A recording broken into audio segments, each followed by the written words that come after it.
President doctors reject promissory offer from government to proceed on indefinite strike.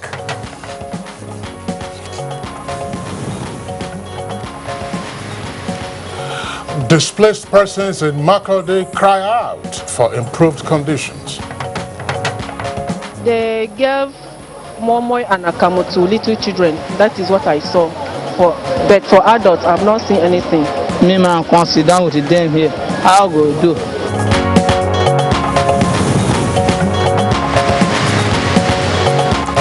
President Muhammadu Buhari restates resolve towards ensuring justice, equity, and fairness to all Nigerians.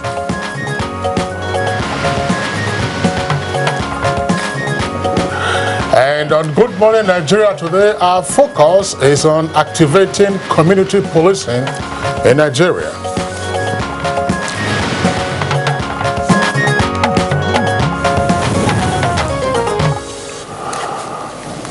Policing has always been necessary in all societies for the preservation of order, safety, and social relations. The necessity of policing becomes even more evident in modern societies characterized by diversities and contradictions arising from population, urbanization, industrialization, and conflicting ideologies. Now, although security agencies in Nigeria are doing their best to, as it were, put an end to rampant criminality, it appears, however, that their best efforts are not yielding the desired results, especially at the community level. Yes, the current Nigerian policing system, some say, is bedeviled with poor funding and manpower, lacks intelligence gathering, and ill-equipped, amongst other things, thus hampering the effective combating of crimes and criminal activities at all levels, hence the need for community policing. Advocates for community policing say, though it may not end all the challenges the country is being faced security-wise, it would reduce it to the barest minimum. Now, community policing in general involves community cooperation in creating a safe and secure environment for members of the community, and it thus gives the people the power, as it were, to effectively manage and defend their own domain. It's also been proven that in a number of advanced countries there is a positive correlation between community policing and a drastic drop in criminal activities. That's right, Kingsley.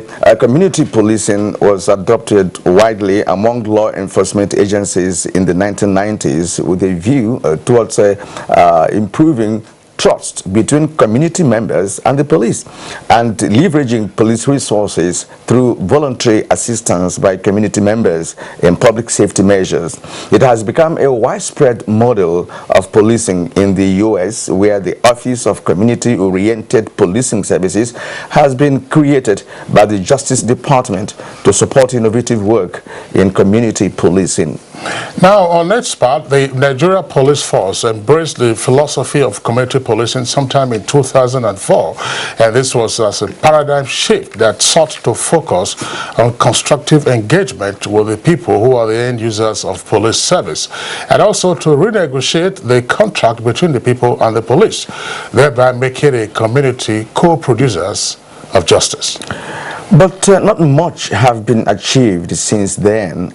These observers say is due to the dismal image of the Nigerian police, which accounts for the non-cooperation by the public, who are often reluctant to volunteer useful information to the police. Yet, the tasks of crime prevention and detection, as well as prosecution of offenders, cannot be successfully performed without the cooperation of the public. Now, speaking recently in favor of community policing, Vice President Professor Yemi Osinbajo said that the federal government would soon announce a new policy on community policing for better service delivery. Now, he also indicated that this would pave the way for modern policing in the country. He, however, gave the assurance that the establishment or the takeoff of community policing would not in any way whittle down the powers of the national police, that's to say the Nigeria Police Force. Now, the questions, of course, that will come up in the course of our discussion segment on Good Morning Nigeria today would be, Essentially, what is community policing and how can it be made to be more effective in Nigeria? What are the challenges that have bedeviled its effective takeoff since, of course, it was first mooted in terms of a philosophical idea in 2004? And what obviously would be the greater benefits in having community policing in the country? These are other questions we'll be posing to our guests in our discussion segment, as I indicated a moment ago. My name is Kingsley Osadola. It's my pleasure to have you join us on the program. And I am Kieran Umayo. Welcome to today's edition of the program, coming to you live, as always, from the network service of the Nigerian Television Authority, the NTA. We shall bring to you our usual companion segments, which include newspaper review, business, sports, foreign, and entertainment news. But we are kick-starting with the news of the day. Well, the first news beat for the day, and we have Anne Jibono to do that. Anne, good morning. Good morning, Kieran and Kingsley. Good to see you. Good morning. Here's the day's news. Resident doctors yesterday commenced an indefinite industrial action to press home their demands. Chimdim Mandubisi visited the National Hospital, Abuja, to find out what the situation was, although not too clear due to the public holiday that was still being observed as at the time of her visit.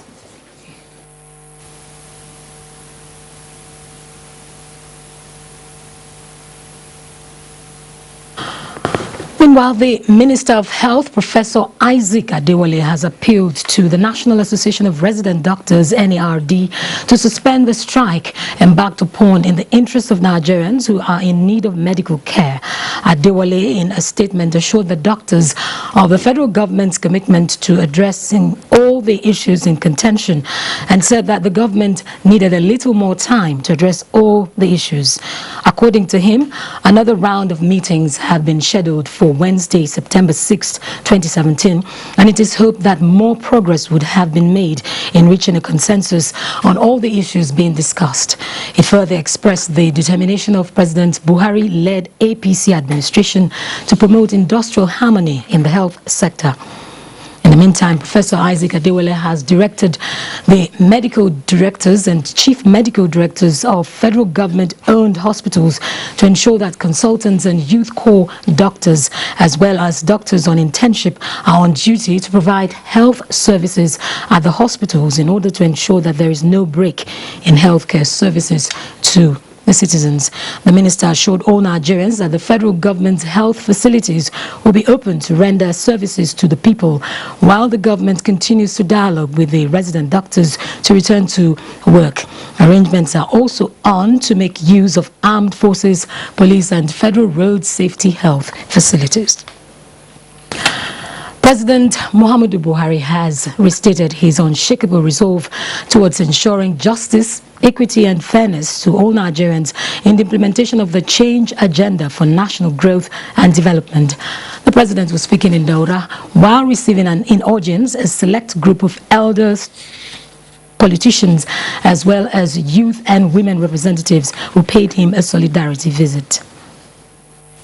The interaction I have with him, there is all hopes, there is confidence, a lot of sincerity, dedication, and sense of honesty. Mr. President meant well for this country, and he's doing to the best of his ability. So I want our people to continue to give unflinching support to this administration.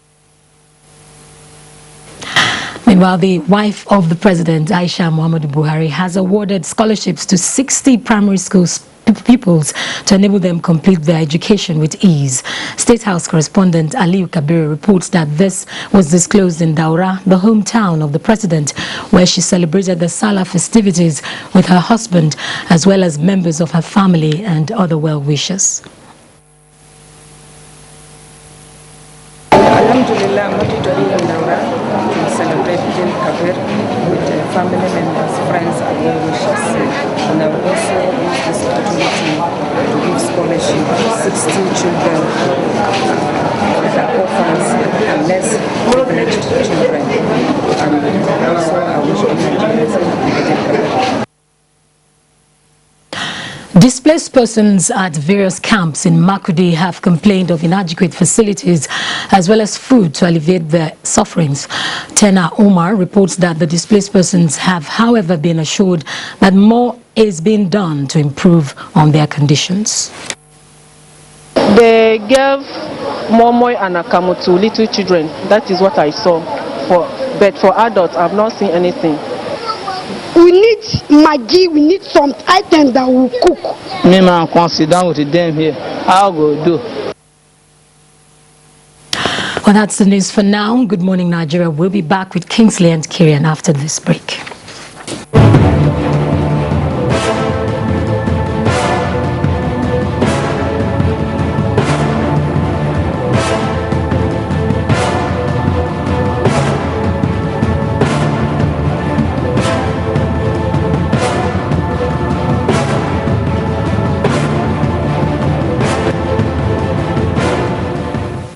Hate speech is not a joke. It incites genocide and crimes against humanity. Most of Africa's civil wars are caused by hate speech from one tribe against another. We don't want it here. The Nigerian government stands firm against hate speech.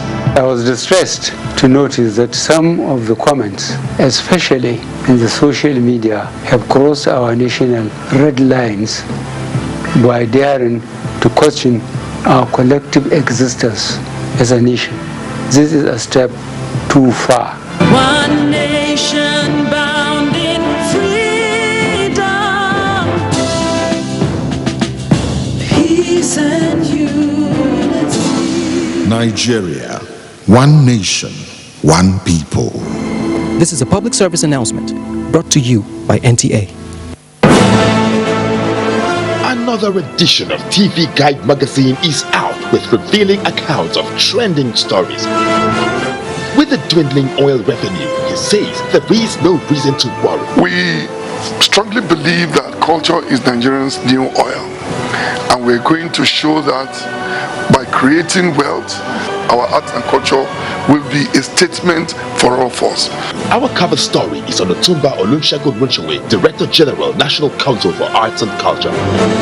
For upcoming TV presenters, Elegant Elizabeth Banu tells you what it takes. A peep into the activities of the Presidential Committee on the Northeast Initiative, a mandate being fulfilled.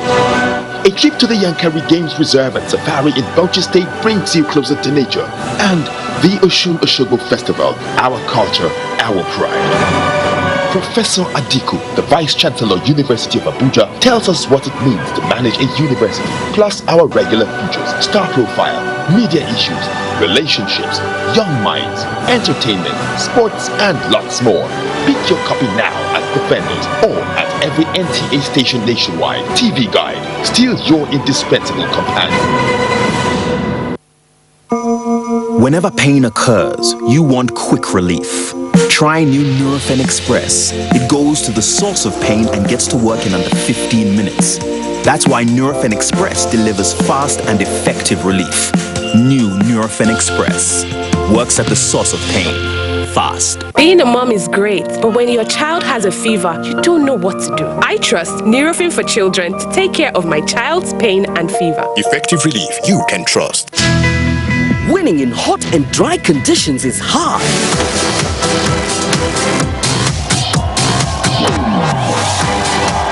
Causes the body to sweat, which attracts germs that are easily passed from one person to another. What keeps you so cool, man? Dettol Cool combines Dettol's protection and an invincible icy feel. For super cool confidence, use Dettol Cool.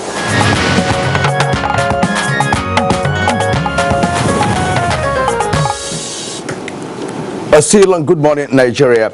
Now to business. Nigeria's banking industry shows positive outlook against a predicted repeat of the 2009 banking crisis. Joy Uzo has details on this and more on Business News. Hello and welcome to Business News. Corporate businesses have resumed today with activities picking up in different sectors of the economy following the 2 days public holiday declared by the federal government to commemorate the Eid al-Kabir festival. And despite concerns raised in the media that the Nigerian banking sector is looking close to a repeat of the 2009 banking crisis, which saw non-performing loans top 33%, a report has shown that the outlook for the Nigerian banking sector is fairly positive almost midway through 2017. Though there are still identified risks, the report expressed confidence that important top 5 banks, which together account for over half of the total banking sector assets, are financially sound and will remain so through the course of 2018. An outlook and review of the Nigerian banking industry by ProShell shows that rising oil receipts and greater liquidity in the economy following the introduction of a new tradable exchange rate in April will see the economy and the banking sector improve. The outlook shows greater concerns over smaller banks where capital adequacy ratio are being tested, especially when rising non-performing loans are taken into account, taking cognizance that further profits will be lower compared to 2016 when most banks performed well. The report is nevertheless confident that with rising oil prices and production and diminishing liquidity constraints, Nigerian banking sector will remain stable. The outlook is also positive towards the growth prospects for Nigerian banks in 2017 and beyond, although profit growth is unlikely to match that seen in 2016, despite the ameliorating outlook for the Nigerian economy. And finally, on business news, a poll has suggested that Africa's 2 biggest economies have emerged from recession in the second quarter, but strong growth won't show up until business confidence is restored. A Reuters poll on Friday showed that Nigeria and South Africa have both benefited from a recovery in commodity prices since early 2016 and have bounced off the bottom, though not as much as their main trading partners, China, the United States and the Eurozone. Nigeria, which is Africa's most populous country, had been in recession since late 2015, while South Africa confirmed a technical recession in the first quarter of this year. A Reuters poll showed Nigeria's economy broke out of a long slump in the second quarter with a median forecast for 1.55% year-on-year growth, while South Africa quit shrinking with 2.2% quarter-on-quarter growth. Head of Africa Research at Standard Chartered, Razia Khan, said a return to positive year-on-year growth is expected in Nigeria, helped by improved foreign exchange availability and a recovery in oil production. Official growth data for Nigeria and South Africa are expected to be released early this week. And that's it on Business News. I am Joy Uzo. Thank you very much, Joy Uzo, for the business package, and good morning, Nigeria. Next for us, we go to the front pages of some papers this morning to check out the headlines.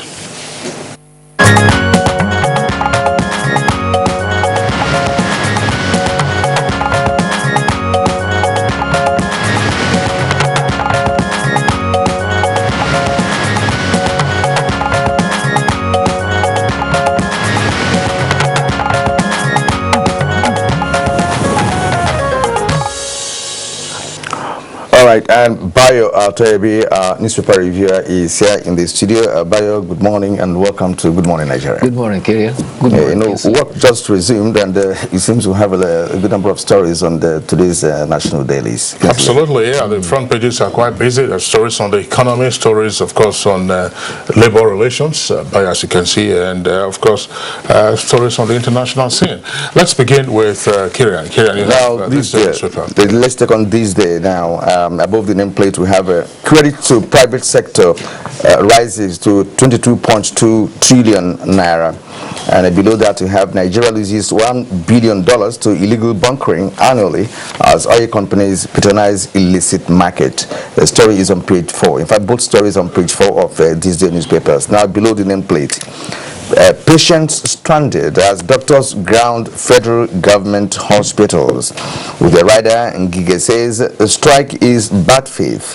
Return to work, Deole pleads. Now the main headline this morning on this day newspaper. Finally, Nigeria exits recession. Reports 0.55% GDP growth in the second quarter. And below that, we have foreign exchange liquidity may have helped industries to grow. That's part of the rider to the main headline. And you could see a photograph there on the right, which of course shows the president receiving a mayor of Katsina, Alhaji Abdulmuminu Osman, who visited him at his Daura residence. And now Buhari pledges to reposition Nigeria for good. And that's all from here. All right. Kirian, I have the Independent newspaper. The Independent also has a busy front page. Let's see, from top to bottom. It says AMCON, that's the Asset Management Company of Nigeria, not in talks with Ethiopian Airlines over Arik Air. Of course, this is a continuing story. Earlier there were reports that Ethiopian Airlines was bidding to take over Arik Air. We had those reports last week. So AMCON not in talks with Ethiopian Airlines over Arik Air. And below the nameplate, you have NNPC withholds 3.88 trillion naira federal government revenue. That's on page A5 in greater detail. Now the lead story has a double-decker headline, My Recovery, Act of God. And that's according to President Muhammadu Buhari, and says federal government not resting on its arse. Then, of course, there's a photograph that you see there on the front page of the Independent. That's President Muhammadu Buhari watching television. And who, of course, what is his interest in the program that has to do with the Nigeria-Cameroon match that took place in Yaoundé yesterday. Of course, the Cameroonians forced Nigeria to a 1-1 draw, but Nigeria had earlier beaten the Cameroonians at Uyo by 4-0. So President Muhammadu Buhari at his Daura country home yesterday watching the Super Eagles take on the Cameroonian Indomitable Lions in Yaoundé. Now let's just go again above that photograph. Federal government begins privatization of Afam plant to boost power supply. That story is in greater detail. And Lagos flags off reconstruction of 10-lane Oshodi International Airport Road. That's the road that leads to the Murtala Mohammed Airport, the country's main gateway. Then also there, police suspend anti-kidnapping commander in Lagos. And lastly, on the front page of Independent newspaper, APC, PDP and others still operate with military mentality. That's according to Chief BC Akonde, who's the pioneer chair of APC and of course still one of the national leaders of the APC. APC, PDP and others still operate with military mentality. Yes, Kingsley, the #1 spectator yesterday was President Muhammadu Buhari as the Eagles play a draw with the Indomitable Lions of Cameroon. With that, the Eagles now have 10 points and they require to win one other match to qualify for the World Cup in Russia 2018. If you look at the fixtures with the development in FIFA and increasing the number of teams to compete in that tournament, eventually you may now have a development whereby it is not just only one team that may qualify for one of the group, because if the number of participating teams are to increase, it subsequently means that more teams will be eligible. Yes. That's right. But now but our target, of course, is to top the group, of course, and then qualify. 10 points, that's good enough. I believe in the meantime. 10 points, we have the closest to us is presently 4 points. If they play today, if they are able to win, they will come closer with another 3 added points to come to 7. But this other story that has dominated all the papers is what President Muhammadu Buhari described as his recent sickness is a divine act of God. He says, nevertheless, he has pledged to continue to do his best for the country. He spoke at Daura while receiving a delegation of youth, elders, politicians from Katsina who paid him homage. He said he returned to Nigeria with renewed hope with strength to pursue policies that will improve the livelihood of Nigerian people and also reposition the Nigeria economy. Leader of the group, Alhaji Sani Ahmed, said the president's return is a signal of God's interest in turning around Nigeria. The other stories that have dominated relate to the economy. There's the story that about 22.3 trillion is what the private sector is contributing to the economy. However, this day also has hinted that Nigeria has exited the recession by registering 0.55% in gross domestic product at the end of June. Other economic stories relate to what Kingsley read earlier on. The National Council on Privatization has reviewed proposal by the Bureau for Public Enterprise and Reform to restructure sectors of the economy. You know that that enterprise is chaired by the Vice President, Professor Yemi Osinbajo. And what they did yesterday from the approval is it approved privatization of Afam power plant 1 to 5, and that is going to contribute to the national grid. The other approval was for reform of and commercialization of river basins authorities. This is to revitalize the agricultural sector, which is one of the cardinal policies of government. The other one is the partial commercialization of national parks. There is also out-of-court settlement that is being proposed with the Aluminium Smelting Company of Nigeria. All this is intended to give traction to the key infrastructural development in the economy. The other economic story is about 350 billion has now been released by the Federal Ministry of Finance to ministries, departments and agencies to pursue capital projects in 2017. You recall that the budget was signed into an act by the acting president, as he then was, on June 12th, and the 2017 budget has 2.36 trillion budgeted for capital projects. So this initiative is to ensure that capital projects hit the ground running, because the budget did not pass until half of the year. What do you speak on this resident doctor strike? We've just had the ASU strike. It's on. It's been, something is being worked out to see whether they will be, brought back to classes. And now the resident doctors have just taken off. Yes, I'm seeing a parallel between the ASU strike and the resident doctors strike. And what is the parallel?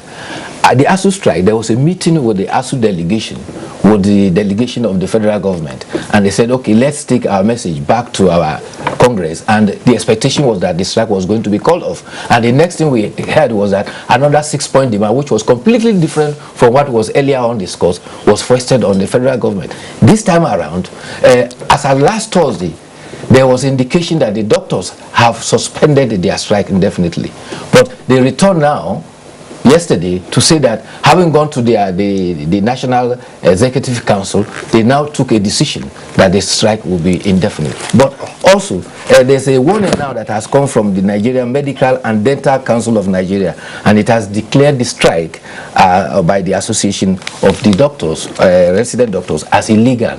And the threat there is that they warn that such graduate doctors who participate in the strike might have to repeat their internship without any remuneration. This is very serious, because this came from the registrar, Dr. Tajuddin Sanusi, and he has directed all hospitals to take note of this directive as regards. All right, Bayo, let's return to Kyria, the story you read from this day newspaper. You know, it was a late story with regard to Nigeria finally exiting a recession. Yes. Saying that the GDP had grown by some 0.55% in the second quarter of this year. Now, the report, we don't have it on the front pages of other papers that we have this morning, so it would appear on the face of it to be an exclusive. But the story itself also discloses that the copy was earlier embargoed by the National Bureau of Statistics, which is expected this morning, that's been Tuesday, at about 10 o'clock to officially release the report. But of course, the paper has gone ahead with it, because according to it, again, this report, the embargo appeared to have been flouted by Reuters. And so the paper went to press last night. Went to indicate that Nigeria has now finally exited recession. So of course, we have the greater detail when the report is officially released. Now, on Daily Trust this morning, what is the correlation between that and CBN spending $9 billion to defend Naira in 7 months? This is from Daily Trust, the lead story there. CBN spends 9 billion Naira to defend Naira in 7 months. And again, we have another story there. Federal Inland Revenue Service, collects 2.5 trillion Naira in 8 months. Bayo. Well, the defense of the Central Bank of the Naira is certainly trying to ensure that the Naira, the loss of value of the Naira is defended, so that the depreciation does not impact so much on the people's spending pattern. And with the Federal Inland Revenue, they've upped up their activities. You remember the initiatives they took about tax, and probably it is beginning to use results, and revenue is on the upswing. That's right, Bayo. Well, thanks a lot. That's the much we can take. We'll just show you on the screen some headlines from the Nigerian Pilot. Just below the photograph of Nigerian Pilot, you have a window of headlines very quickly. Nigeria's problem, bad leadership, not restructuring. That's according to the Islamic Council.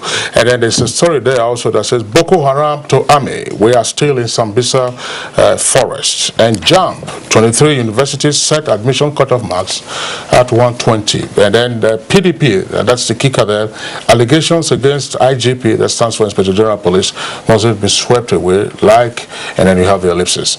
All right, Kirian, that's the most that we can take. You have another headline? This issue of flood, because it's really ravaging this country. In Makurdi, it's a hell for some people, who are not even getting enough assistance, as it were, from what we saw. Yes, for the Makurdi thing, there's been an opinion that has been expressed that if the Benue River is dredged, the river will be able to accommodate a lot more of the water that is now. All right, Bayo, thanks a lot.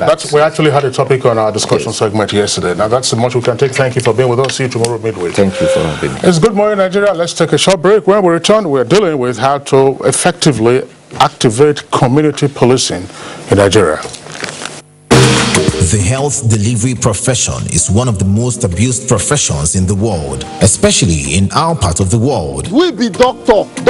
Everybody is a doctor. Everybody is a pharmacist who peddles and prescribes drugs, herbal remedies, and treatment procedures. It dey cure HIV, it dey cure AIDS, it dey cure curiosity, it dey cure anger. What type of drug cures all these ailments? Alas, some sanity needs to be achieved before we completely go over the ledge. Your rib-cracking comedy, Professor John Boo, takes a satirical look at this ugly trend this week in the episode titled Street Doctor. Prepare some rice and pepper soup for him and ensure he eats it. If he fails, shove it down his throat if you have to. Rolling over and out. Brought to you by Glow, the largest data network. Glow Unlimited.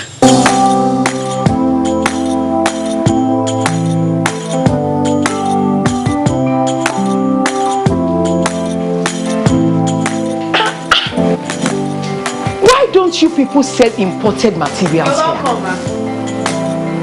As beautiful as the shop is. Auntie, buying foreign goods does not help our economy. Neither does it boost local production. And the good thing is Nigerian-made products are high quality. Really? And to make Nigeria great again. That is why I only sell made in Nigeria products. Because change begins with me. I'm convinced.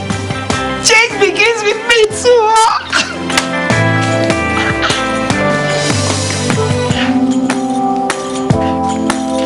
Change begins with me. This message is brought to you by the National Orientation Agency in conjunction with the Federal Ministry of Information and Culture.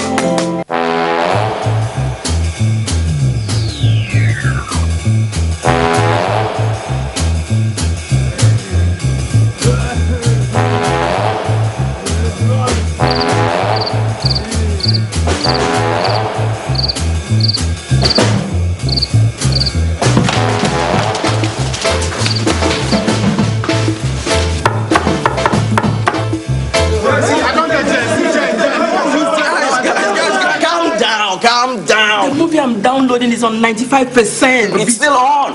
Eh?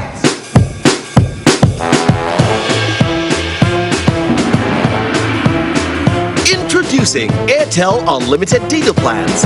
Get Unlimited 10 for 10,000 Naira. Get Unlimited 15 for 15,000 Naira. And Unlimited 20 for 20,000 Naira. Unlimited data.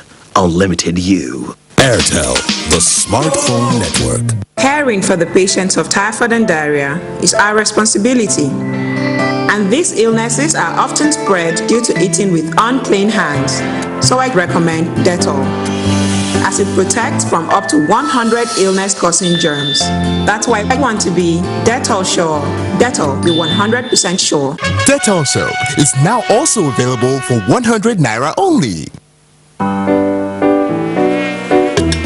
What happened? It was a mosquito. Daddy, here. What's happening here? Mama, mosquitoes. I sprayed, but the mosquitoes aren't dying. No longer, because I've bought Motain Power Guard, which kills 100% mosquitoes.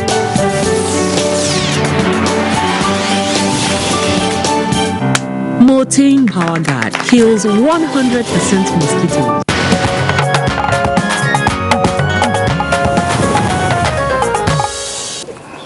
You're still watching Good Morning Nigeria, and we will be taking the principal item on the program. And to kickstart our conversation on the community policing, let's take this background report by Timothy Yusuf.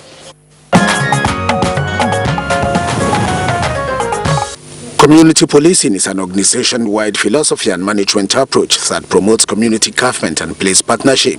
In other words, it is a proactive problem-solving and community engagement to address the causes of crime and other community issues. Experts say the essence of community policing is to return to the day when safety and security are participatory in nature and everyone assumes responsibility for the general health of the community, not just a select few nor the local government administration, but absolutely everyone in the community. Investigation reveals that the Nigeria police is faced with several problems such as nepotism, corruption, institutional weaknesses, insufficient education and training, inadequate equipment and poor conditions of service of the average policeman, as well as poor public relations.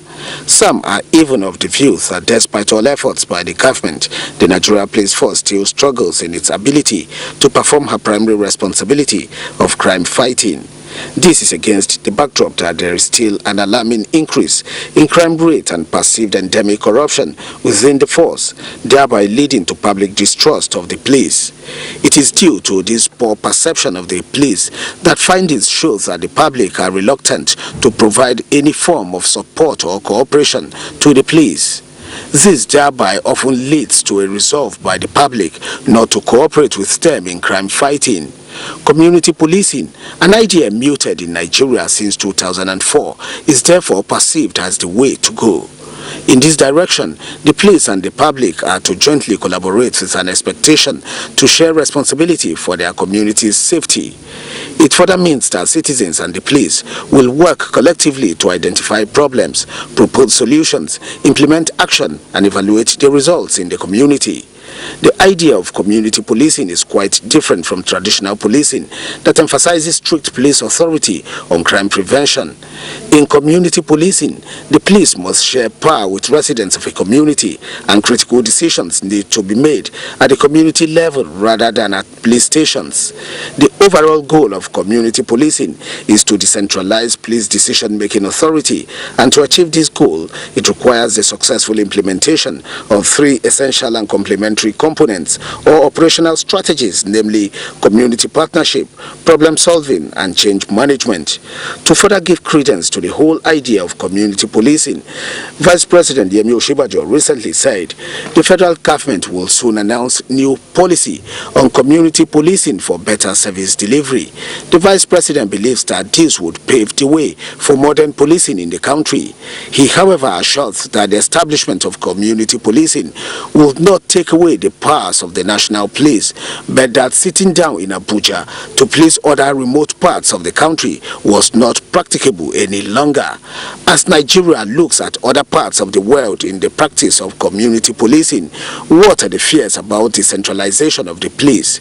Will the initiative go a long way to check crime and criminality in the country?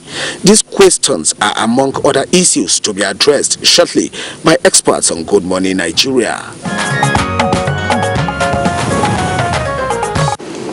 Timothy Yusuf, thank you very much there for that elaborate background report, but we still have guests with us to discuss the final details of community policing. With us here in the Abuja studios, we have two guests. First, we'd like to welcome Professor Olu Ogunsakin. Professor Ogunsakin is a professor of police studies and is currently technical advisor to the Inspector General of Police. Professor Ogunsakin, a pleasure to have you join us on the program. Thank you. All right. And then also here with us is Commissioner of Police, Jimon Omeza Ozi-Obe. Commissioner of Police is in charge of community policing. CP Ozi-Obe, a pleasure that you're with us on the program this morning. Thank you. All right. Okay, and Mrs. Kemi Onyo-Yodo, Executive Director at Partners West African Nigeria, also the team leader for the Component Intervention Program on Police Accountability in the Justice for All program. Joining us from Lagos. Madam, you're welcome to the program.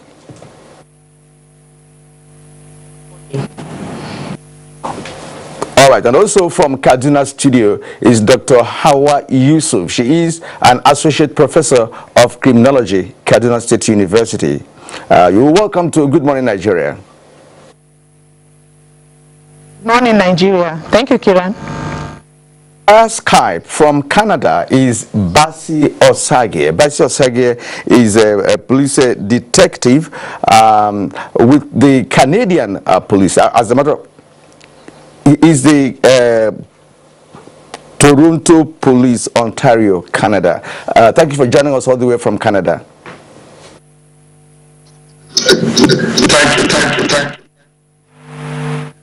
All right, well, ladies and gentlemen, we have two ladies on the program this morning, and of course the other gentleman that we earlier introduced, Sergeant Detective Basi Osage, as he also indicated, joining us from Toronto. That's 5 hours behind us. We appreciate your being up at this time to participate in our conversation. But let's begin again, in addition to what correspondent Timothy Yusuf indicated in the background report, by having, for the benefit of our viewers, a conceptual clarification, as it were, of what community policing is and what it is not. Let's begin with Professor Olu Ogunsakin, and then thereafter take Commissioner of Police, who is in charge of community policing. What is community policing and what is it not? I think there have been a lot of misconception about what community policing is and what is not. Community policing is not a program. Community policing is a philosophy that stresses prevention. And the essence of the prevention is to dictate problems before they become a big issue. So community policing is a philosophy that stresses prevention, early intervention, and again, identification of the problem should be done with the police and the community. So this is the basic difference. It's not a stick-on program that people think is going to go away. So in essence, what I'm trying to say again, just to stress, is the fact that community policing is something that stresses early identification of problems. And this early identification of problems should be done in collaboration with the community. Because as they said, only the people that knows, the pain, the people that wears the shoes, they know where it hurts. So the community needs to work and engage with the police. So, and again, when you realize that the police on its own cannot solve all the problems, we don't have enough police officers to police every local community in Nigeria. So the community itself has the secondary responsibility, while the police have the primary responsibility to engage with the communities. And this is what community policing is about. But it's not a program. It's a philosophy that that goes through every aspect of policing. All right, thank you very much, Professor Ogunsakin. Let's also get the views of Commissioner of Police, who is in charge of community policing. Professor Ogunsakin says community policing is not a program, but an idea. Yes, it's a philosophy as said by the Prof. It is intended to partner with members of the public wherever we are, from the state, zonal and divisional level, then at the village level. The police are to go into the communities, discuss with them how they want the policing of that environment to be done by the police, and they will be fully participated. They'll be fully participated in all aspects of policing of their community, because they know who are in the community, are the elements of the community.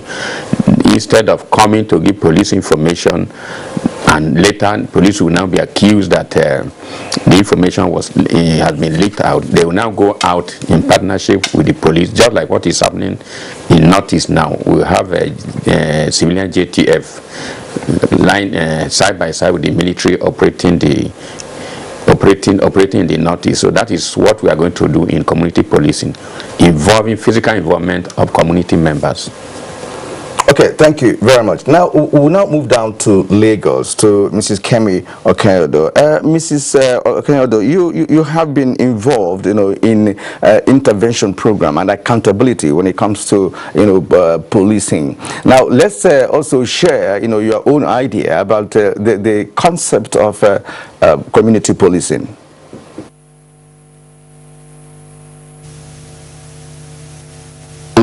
The CP has said, community policing involves an aspect of citizens' participation in how they are being policed.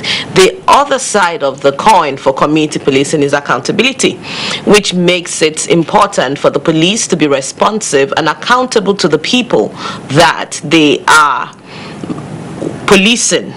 And when we talk about accountability, we can talk about accountability on 3 different levels. We talk about accountability on the level of conduct, the conduct of the officers that are involved in engaging with members of the public. You talk about crime, and that is about their performance in delivering services to members of the public. Then we talk about cost, which means the resources that we're putting into the police. How is it adequate, and how is it being expended? So it's the second, it's the other side of service delivery, because we can't talk about service delivery without measuring and holding the officers or the institution as a whole accountable to the members of the public. It's the philosophy of democracy, I would say.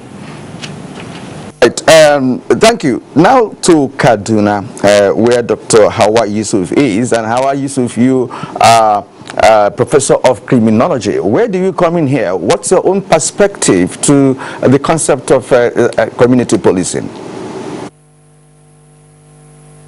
Community policing is a paradigm shift from the traditional policing system. It's complete partnership with the community.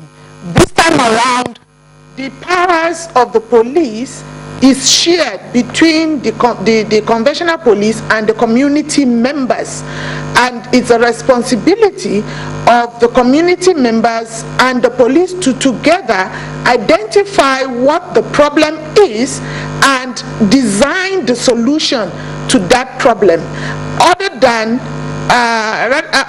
the former traditional perspective where the police are the ones that kind of take charge of crime and solves it. It is a community-based system where you have both the police and the citizenry completely involved together, and it makes policing a lot easier because it is the problems are identified early enough to be able to provide solution to it before it becomes wide-blown. All right, Dr. Hawa Yusuf, thank you very much. We'll return to you. Let's bring in now Basi Osagie, who is a detective with the Toronto Police in Ontario Province in Canada. You saw him earlier. He's joined us via Skype. Detective Basi Osagie, what is community policing, the Canadian experience, if any, and are there models of community policing? For Toronto Police Service, community policing is an operational philosophy requiring the local police to partner with the people and prioritize and solve problems. And the order is to enhance public safety, prevent crime, maintain order, and enforce the law. What that means is that because the police doesn't have solution to all the problem, the people in the local area are more able to solve the problem. So police have to work together with the other people, because just arresting people in a local area doesn't solve the problem. Most time, you have to deal with the root causes of crime. And to deal with the root causes of crime, you need the people to work with the police.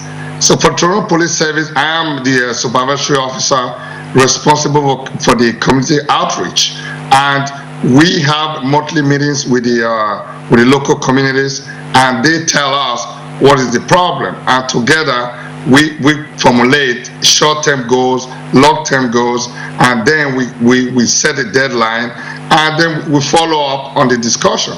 So, but for us, it's not a shift. Community policing have always been there.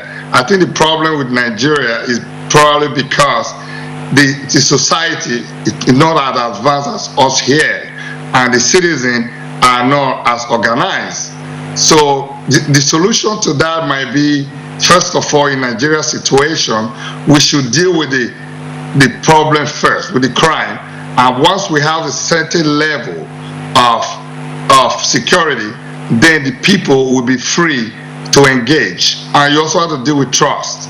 How does the people trust the police and have confidence that having a meeting with the police department will also enhance their safety and not to impede safety? So what I see is a combination of the police advancing in their ways of doing things, and for us to also have a good level of security so that the citizen can engage and work with the police to solve the problems.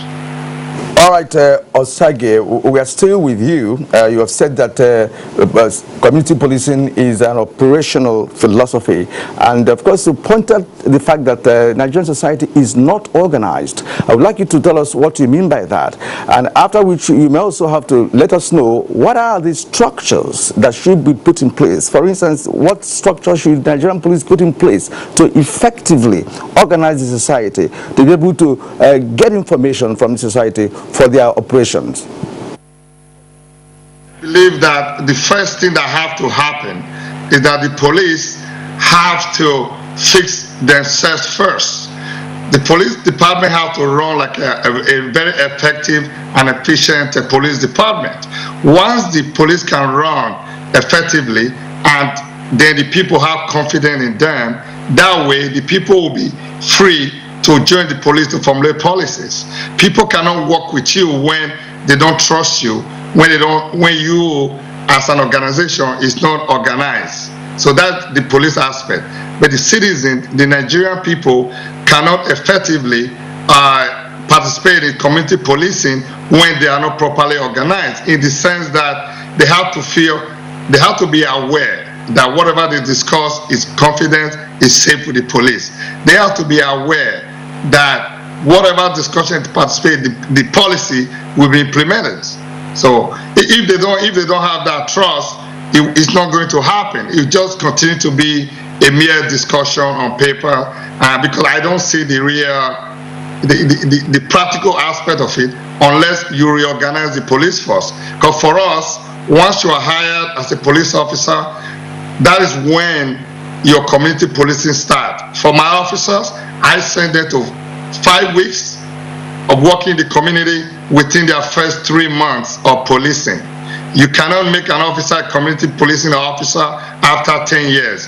You must know your community. Your community must know you if you're going to make community policing work. Detective Bassey Osage, thank you very much. We'll still have you, but we'll come back to you shortly. Now, let's return to our Abuja studios, Kirian. Yeah. Professor Ogunshake, as well as Commissioner of Police Ozi Obe. There are certain concepts that would appear to be related or similar to the whole philosophy of community policing. How, for instance, is the idea of community policing any different from what we used to hear from the 80s up until the 90s, I believe, called Police Community Relations Committee or otherwise?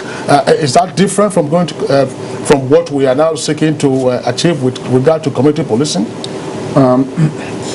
The main thrust of what community policing stands for is about, as I said earlier on, early detection of crime. And then when you actually look at the crime itself, studies have shown that only 10 to 20% of police time is spent fighting crime. So what do we do with the remaining 80%? And this is what we need to now look at, which is quite different from what we used to do. We are almost like before a firefighting organization that goes after whenever you get a call. You don't actually have a proactive policing, the one that go behind the scenes and look into what might happen. We are so reactive.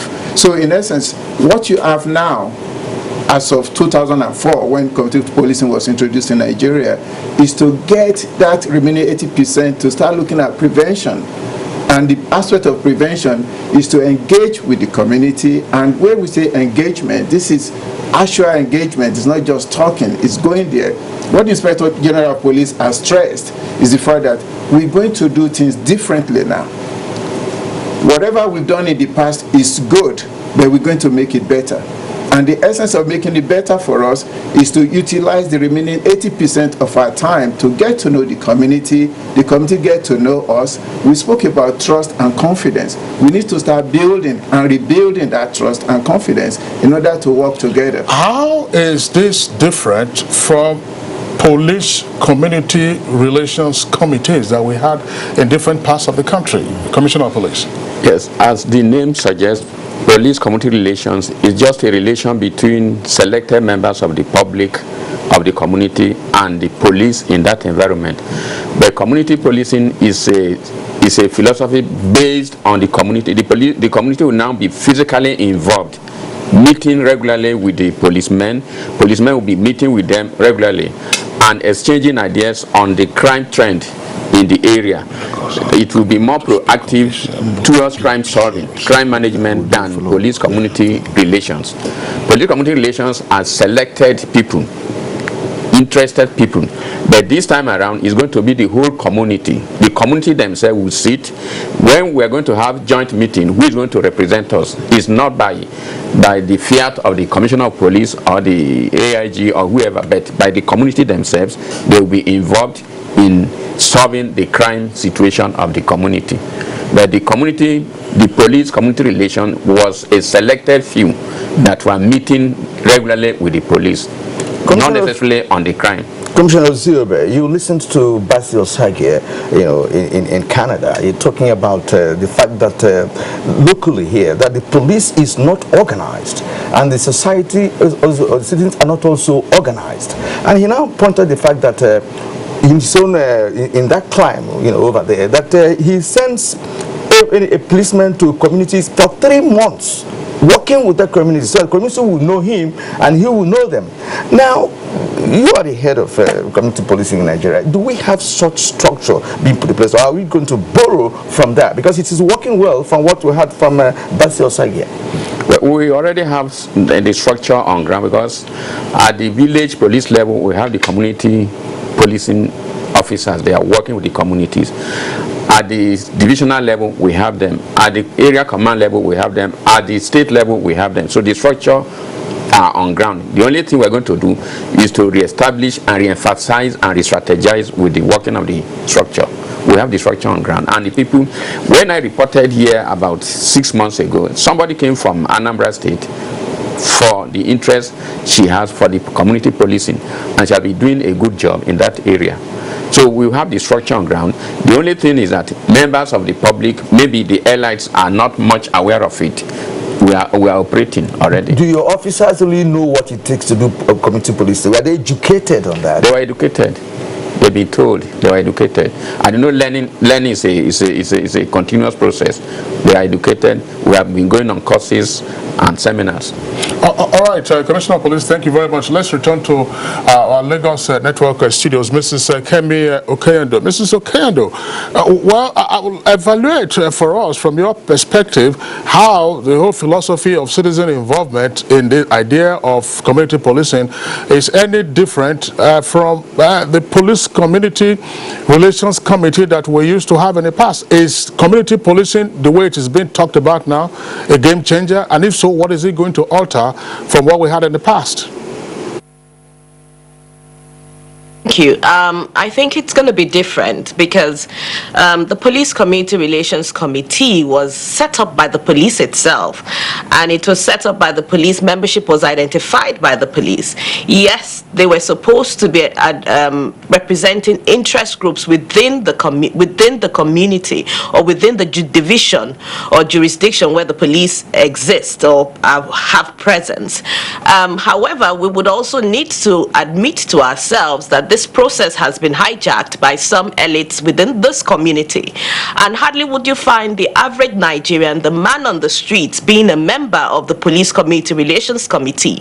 What we're advocating for and what we hope to see with the police, with the implementation of the community policing, is that police jurisdictions or neighborhoods should be segmented either geographically, segmented as per demography, segmented by socioeconomic status. So you are clear about your stakeholders, about the people within your locality, and you proactively reach out to these individuals. You and I would have to admit that if you're talking to a youth or you're talking to a young person below the age of 18, the issues of that young person is totally different from the issues of a 60-year-old retiree, all within the same community.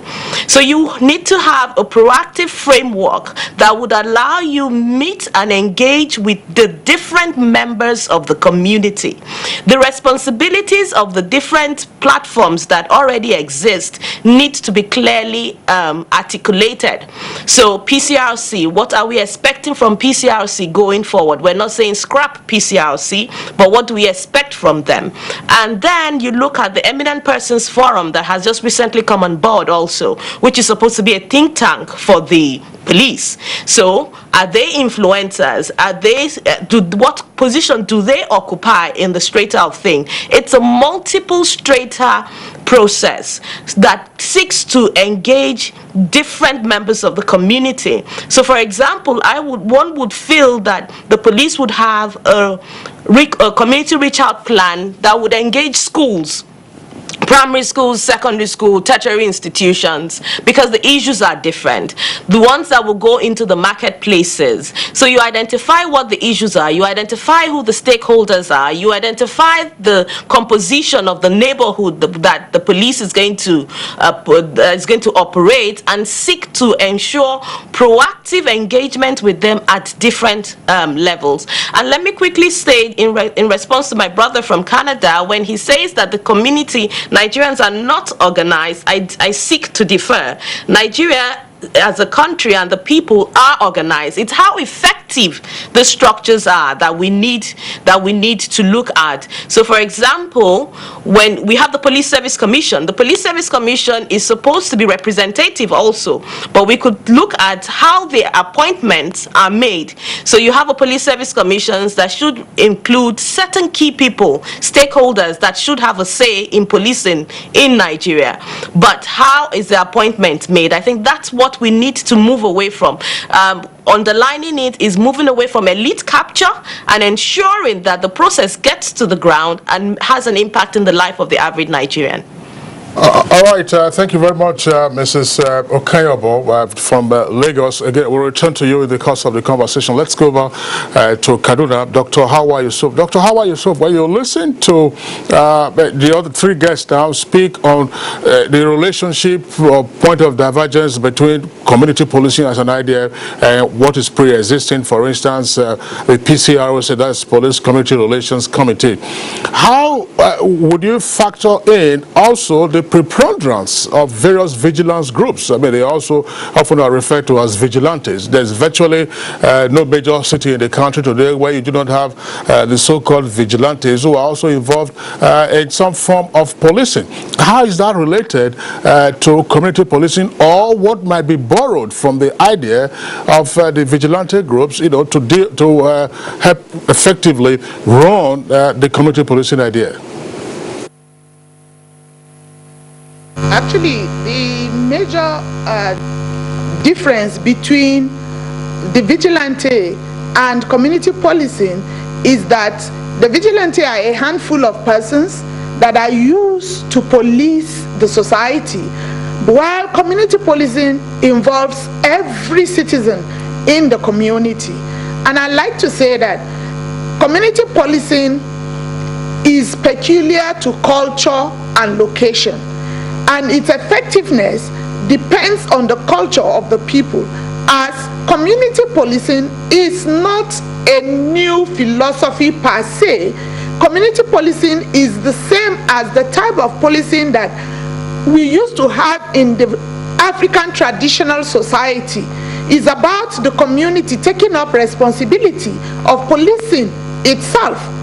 And as such, what we are introducing now is a relationship with the conventional police, the ones in uniform, as in relation to those of us who are ordinary citizens in the society. It is taken up from where we had abandoned putting an eye on what goes on in our community and looking for solutions to them. I would like to touch on the issue of saying that the Nigerian society is not organized. I beg to disagree, because the Nigerian society is well organized, but when you come with a policy and you drop it from the top, instead of making it begin from the bottom, that is where you have a problem with the Nigerian populace.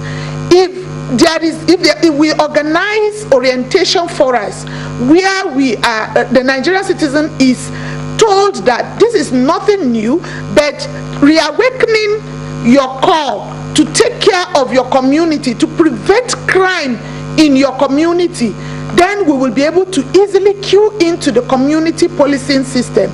Again, on the part of the police, there's the need for the police to develop a paradigm shift from the almighty police officer who has the powers to arrest and clamp on anybody at any time. It has to be that, okay, we are in this business together. There is the need for a society to be crime-free, and the only way we can do it is to have every hands put together. That is the concept of community policing that the police and the society need to bring together, so that we can enhance our abilities to curb crime in our society. As long as the society is aware that its own security lies in her hands and not from somebody who comes in uniform and is seen as an almighty or as most powerful, then community policing will strive in Nigeria.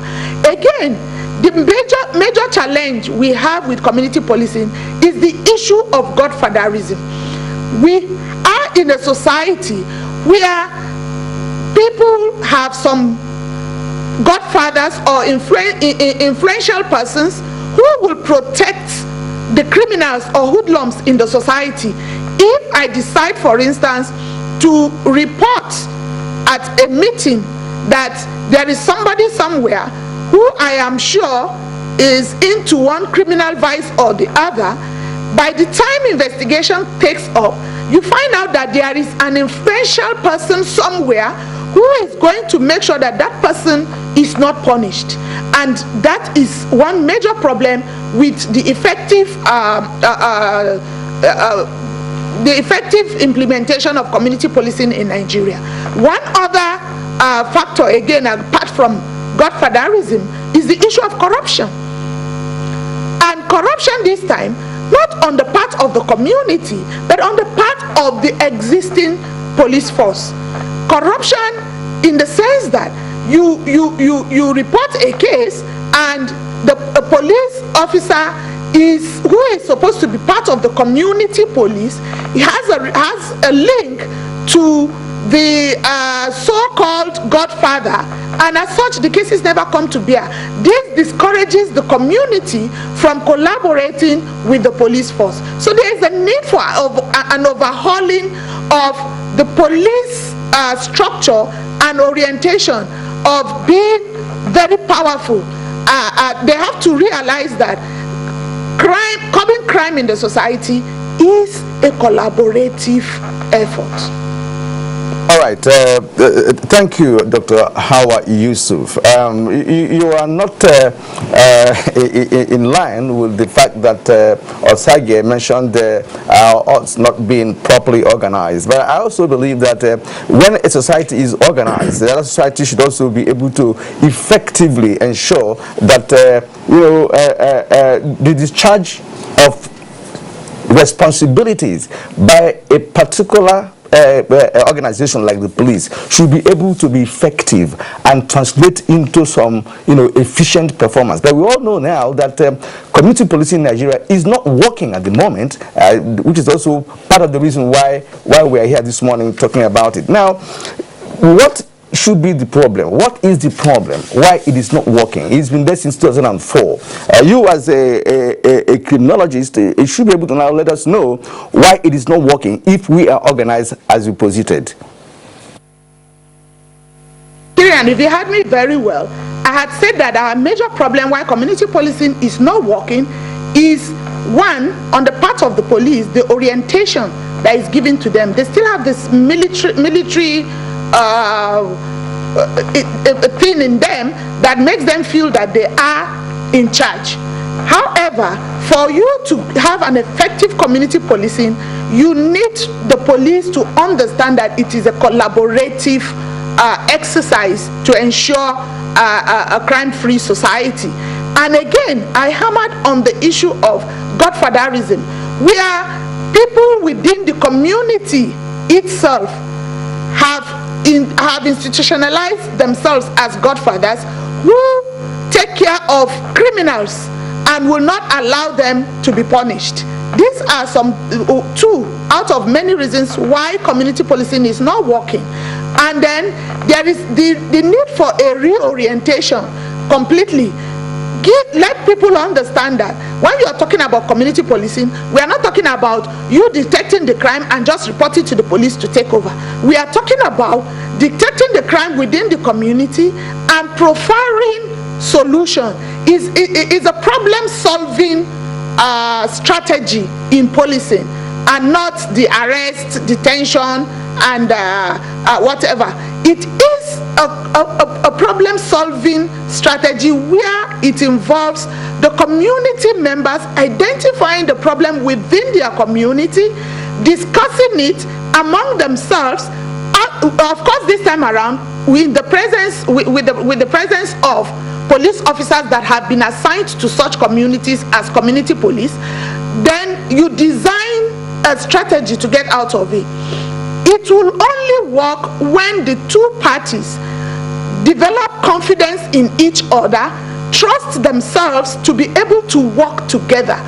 There is lack of trust. There is this bad perception of the police by the Nigerian populace, where people are scared of the police and do not believe in the concept of the police being your friend. And as such, there is the need for Nigeria to do a serious grassroots sensitization on what community policing is, telling the Nigerian, the typical Nigerian on the street, that this time around we are not bringing police to your community just to come and arrest and detain you and torture you, but we are bringing the police so that the two of you can sit down together and discuss the basic issues that affect your community. That way we will be able to have this idea of police-community relation enshrined in the mind of everybody in the society to the extent that community policing can work. All right, well, that's Dr. Hawa Yusuf joining us from our Kaduna Network studios. We already have reactions from our viewers. You can see the Twitter handle at the bottom left-hand corner of your screen at NTA GMA. We'll take those tweets after this short break while all our guests are on standby. From 1967 to 1970, Nigeria went through a horrifying civil war. It didn't matter who was wrong or right. Everybody suffered. Those who fought that war say it should never happen again. So a lot of people will say, but you were leading the first one. Yes, I led the first one. I don't think a second one is necessary. We should have learned from that first one. Otherwise, the dead would have been to no avail. It would all have been in vain. The words of our elders are full of wisdom. This is a public service announcement brought to you by NTA.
Explosion or gunshots of an active shooter, that might be a terror attack. At such times, always remember 3 action words: run, hide, report. Don't try to run towards the terror scene to save the situation, because there might be a second bomb blast or another attack. Run far away and take cover.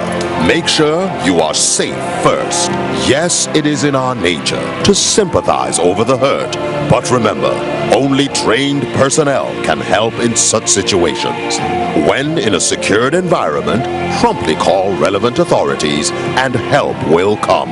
For anonymous reporting, call 09630-3250-5 or 0813-2222-106. If you see something, say something. Nigeria, unite against terrorism. This message is brought to you by the Federal Ministry of Information and Culture. You do great value shopping. Absolutely. I'm a champion at getting value. Then you must have bought the Harpic 200 ml. Why Harpic when I have this? Even after applying them 10 times, they won't give a sparkling clean toilet. Impossible. Challenge. Detergent and bleach can't give a sparkling clean toilet even after 10 times. But Harpic 200 ml gives a sparkling clean toilet at one go. Wow. Harpic 200 ml. Real deal.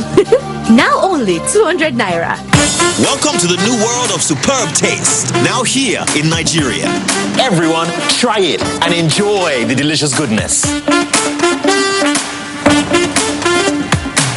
We are bringing our new noodles to every corner of the country. That's right.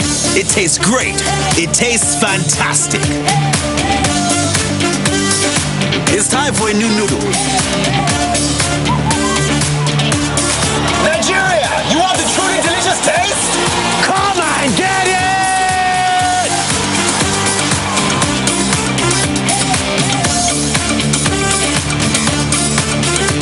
Be supreme, Nigeria.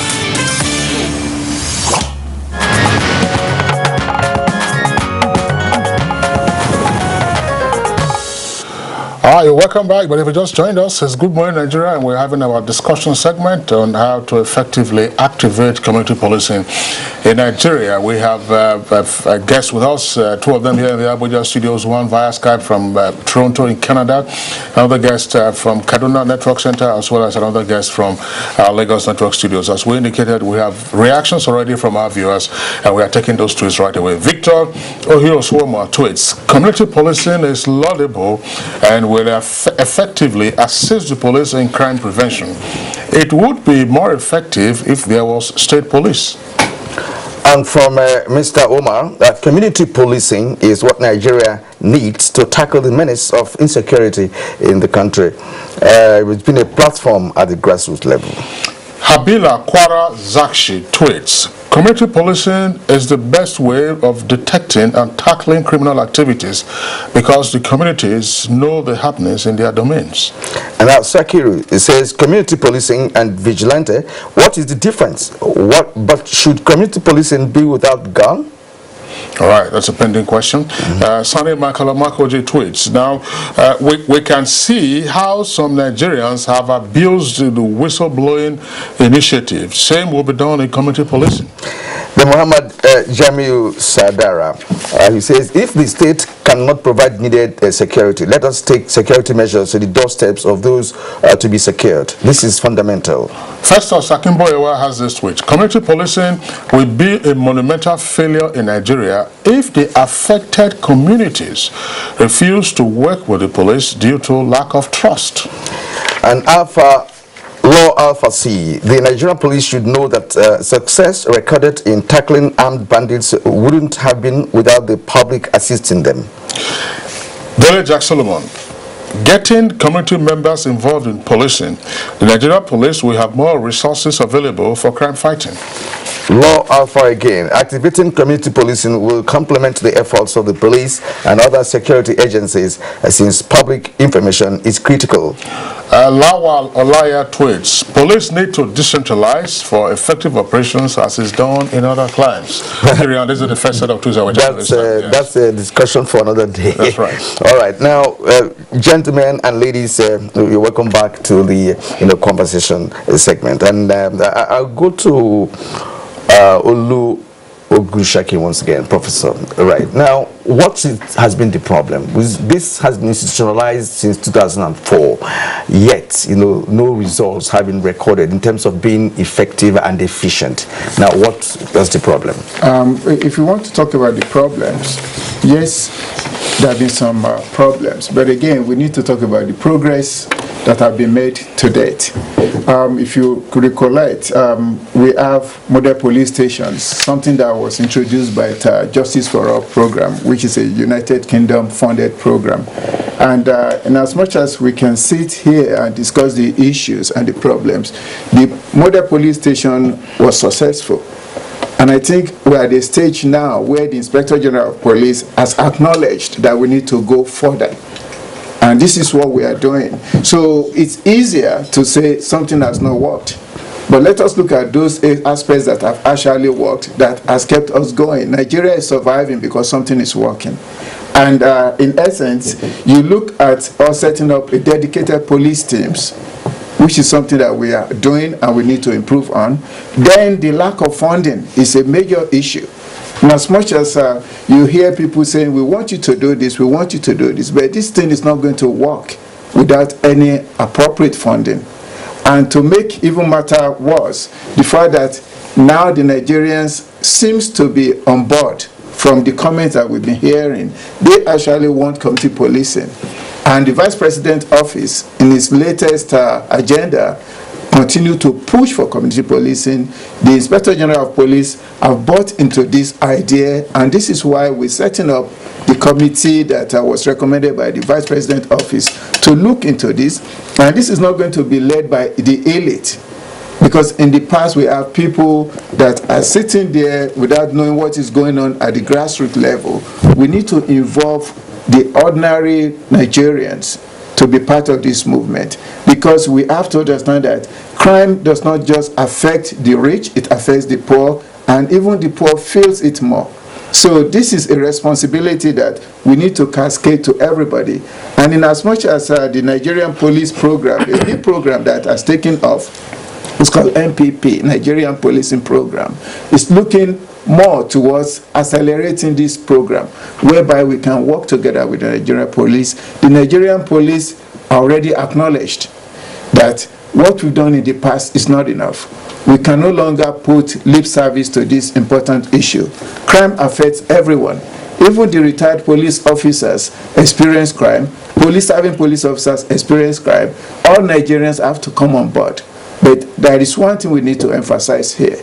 The Nigerian police has acknowledged, and this is what we're trying to do. We're trying to move forward. All right, Professor Ogunshakin, thank you very much. Let's return very quickly to our Lagos Network studios. Mrs. Kemi Okenyobo, of course, I would like the others to listen also. Basi Osagi, I stay with us via Skype from Toronto.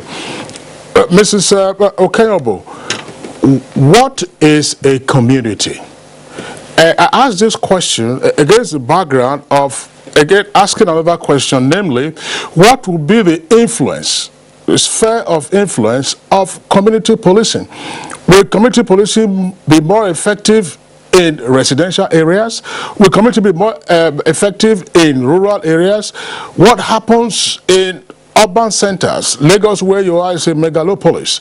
How effective can community policing be in business, industrial, and commercial centers? So what is a community, first of all?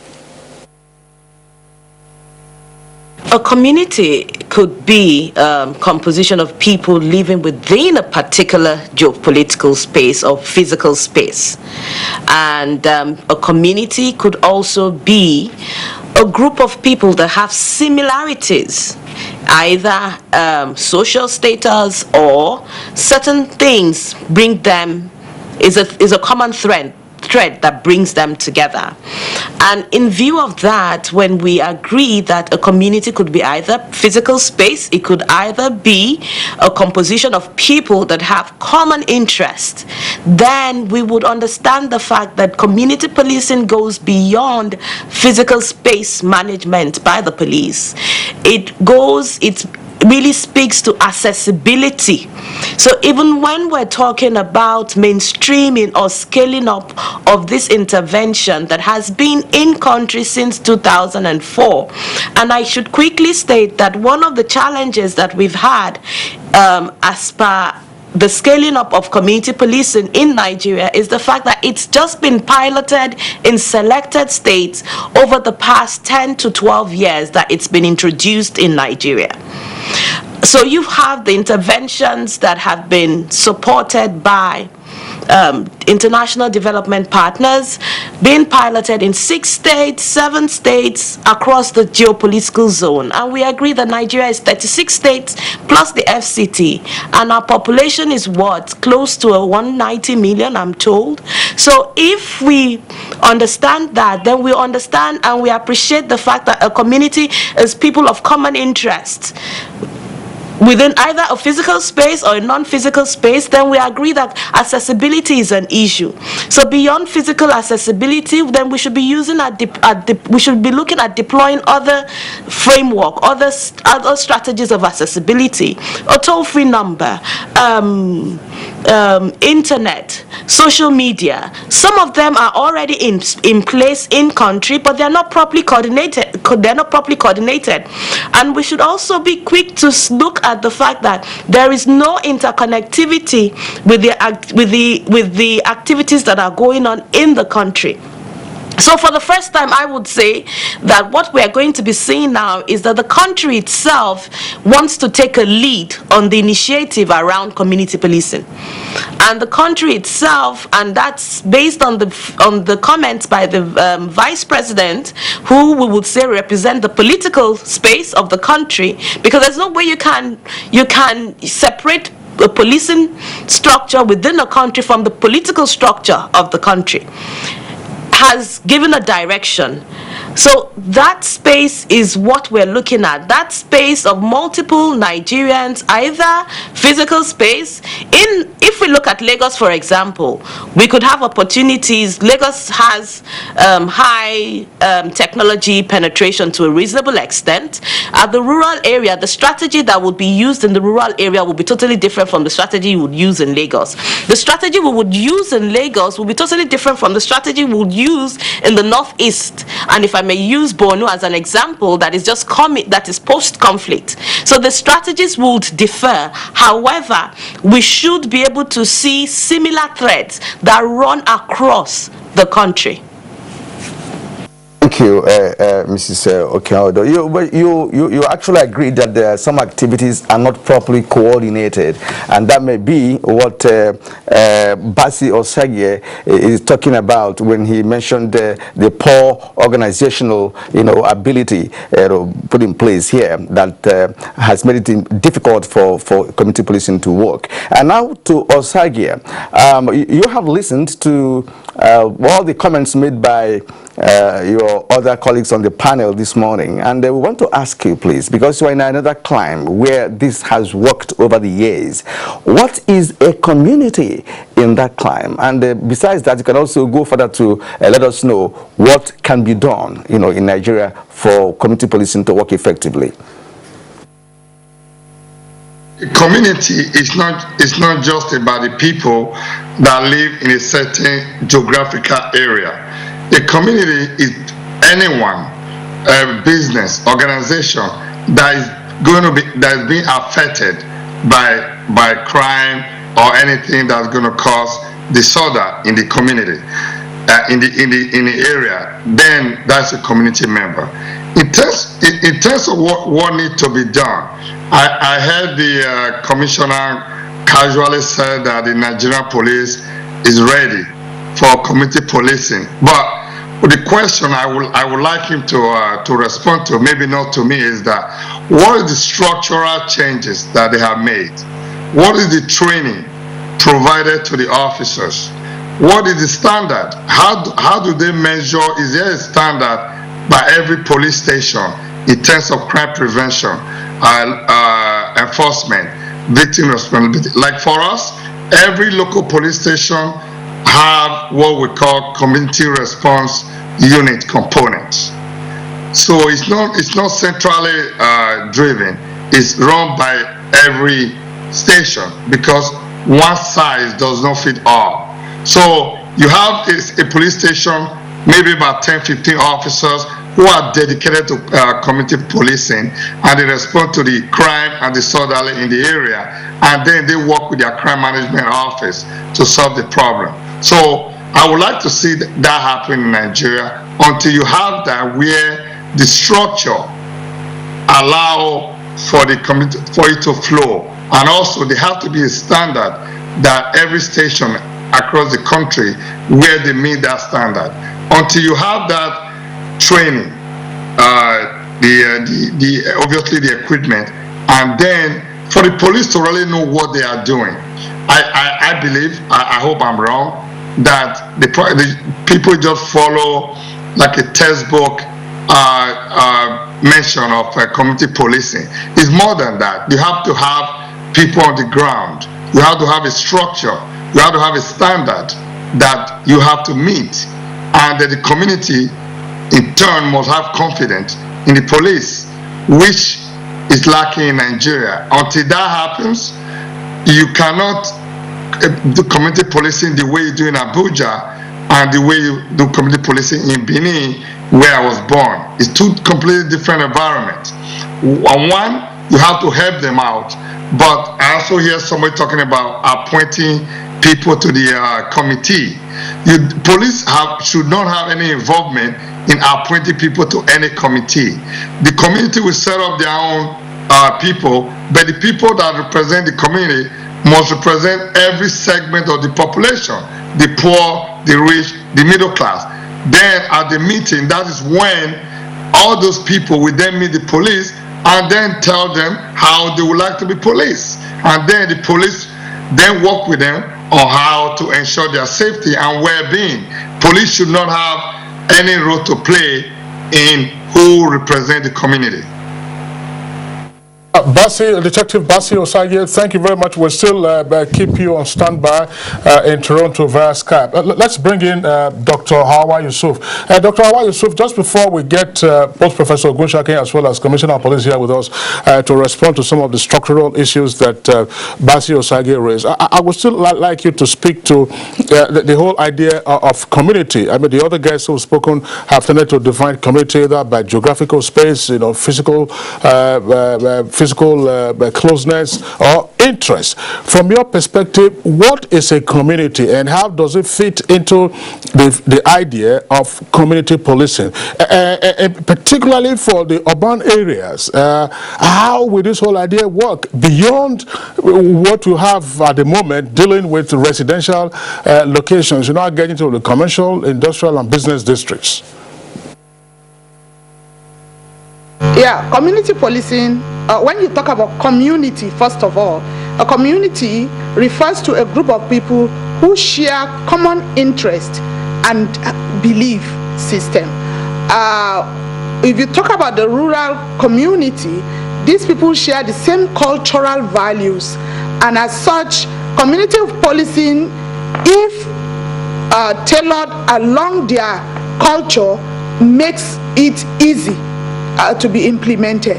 Now, when you come to the urban areas, a community will be a group of people who have the same social values and basic interest, not just within the physical, geographical terrain that they live in, but they share a common interest.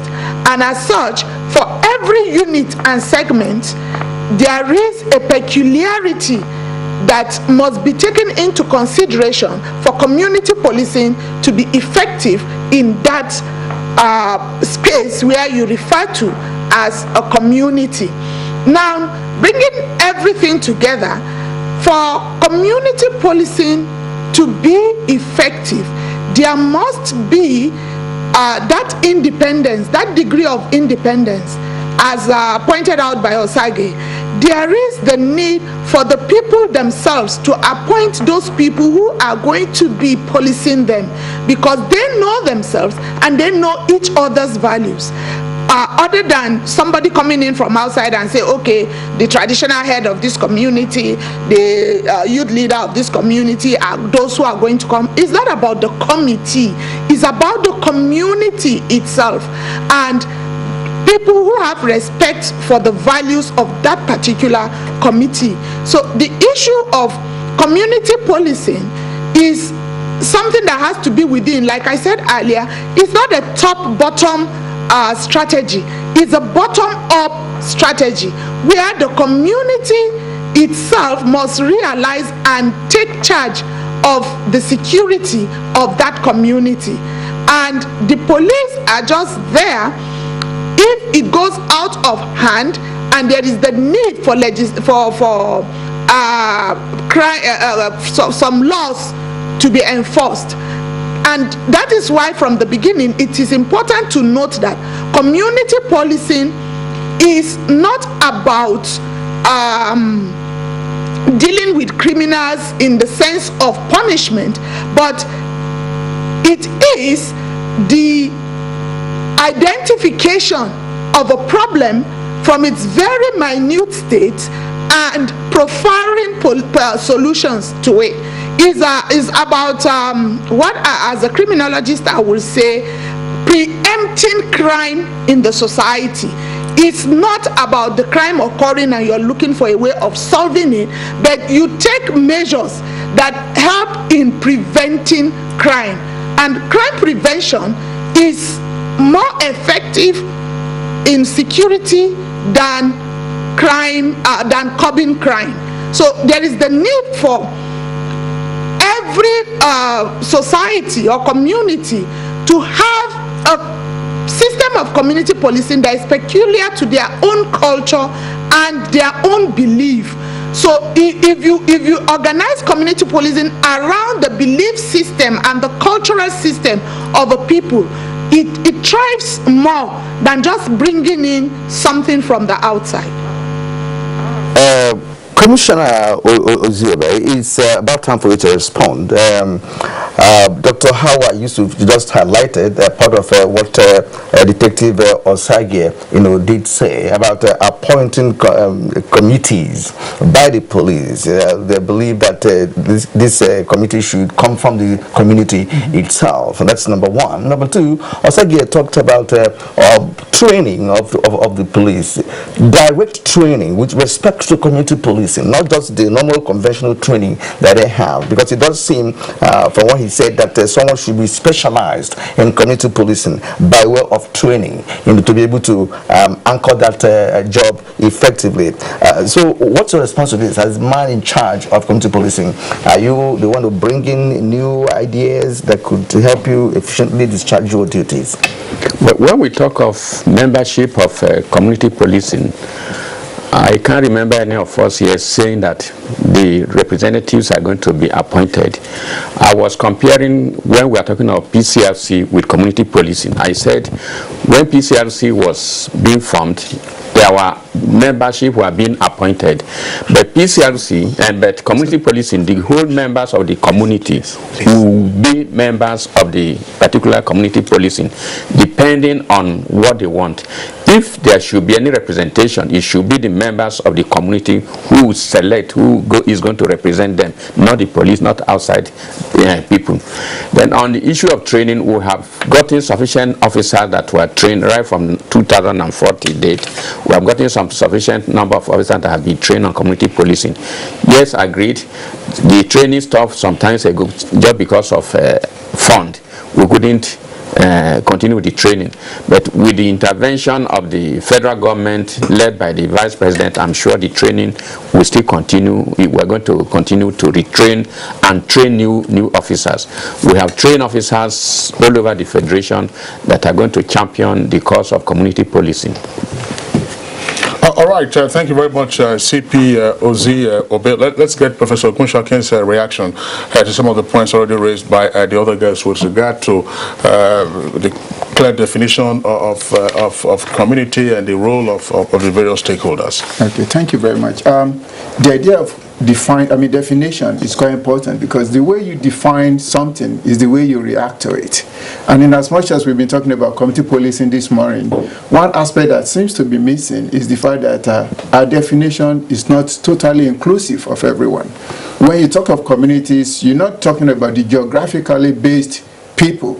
You're talking about movement. You're talking about transporters that move from Lagos to Abuja. They are a set of communities that transcend the nation, that actually see what is happening. You talk about the traveling community, the business people, the marketers, everybody. That's on the basis of interest. That is on the, yes, yeah. And then you now talk about communities of ideas, people with different ideas, because one of the biggest challenges we're going to have in policing is the concept of people, not just the different locations, the people having similar ideas. When you go on the internet, you have the communities on the internet, you have different communities.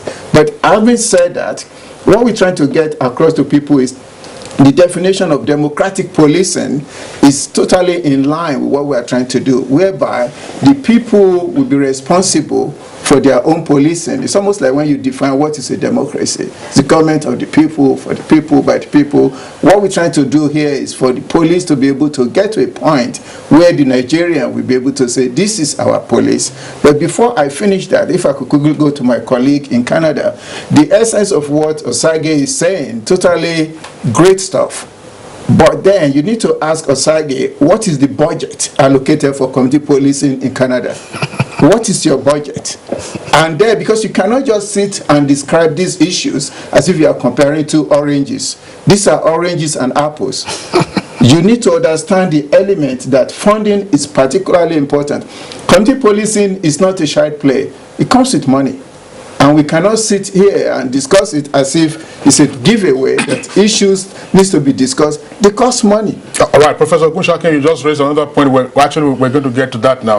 Let's go back to Detective Bassey Osage via Skype. Who pays for community policing in Canada, and the idea as well as the operational issues? Do we have a sense of what this comes down to?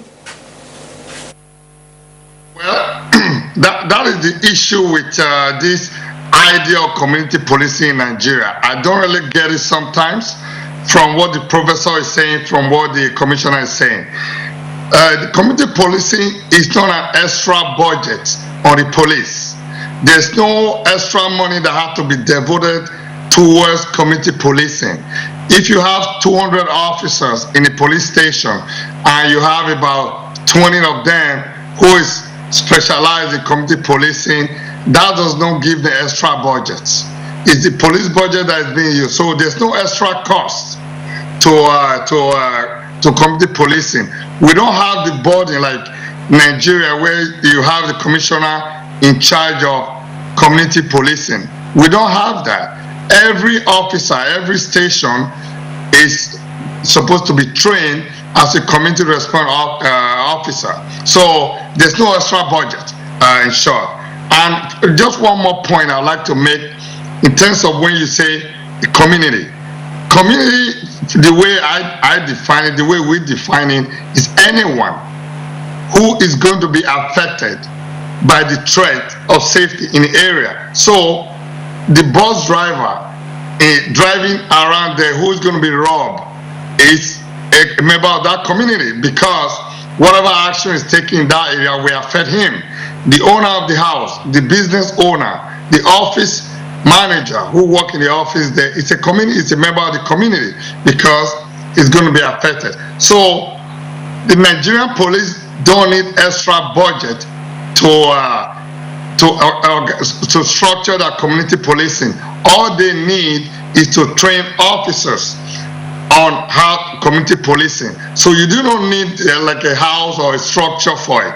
I think maybe the commissioner and I can exchange ideas after this program. I have been involved with community policing for 19 years with Toronto Police Service, and I am the officer in charge of the community outreach for the entire Toronto Police.